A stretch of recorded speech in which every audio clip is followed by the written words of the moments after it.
since this article is going to be on fame, I like to state here and now, fame is fickle. And I know it. It has its compensations. It does. But it also has its drawbacks. And I've experienced both. Fame and happiness, it seems to me, is certainly temporary and a partial happiness. Or a waif. And I'm not calling myself an orphan, but I was brought up a waif. You see, I was brought up, I think, differently than the average American child. Because, no, but the average American child sort of, like to be happy, to be happy, that's it. Gee, happiness wasn't anything I ever took for granted. I loved to play.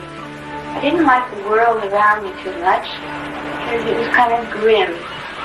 I just felt like I was on the outside of the world, and suddenly everything opened up. I thought, gee, what happened? The world became friendly. It opened up to me. I didn't realize the value of a sweatshirt in those days. I mean, I sort of was getting to catch on, but I didn't quite get it. Because I couldn't really afford sweaters. We are all born sexual creatures, thank God. It's a pity so many people despise and crush this natural gift. Tom Kelly, you can find him around. He's still around town.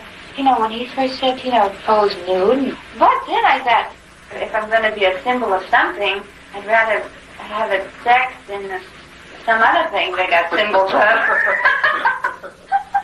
See, that's the trouble. A sex symbol becomes a thing. Well, I just hate to be a thing.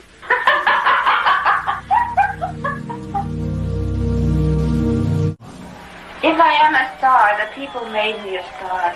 There was no studio and no person. But the people did. There was a reaction that came in to the studio. I mean, staggering, you can't imagine. You're the only star that they've got, or you're the intended star, and they look at me as if I was nuts. Gee, I never felt I had an effect on people until I guess I was in Korea. I don't think until then, really, because studios that I worked with always said, remember one thing, you're no star. Sometimes people want to see if you're real. They kind of look to you, towards you, for some kind of something that's, I guess, away from their everyday life. I guess you call that entertainment, huh?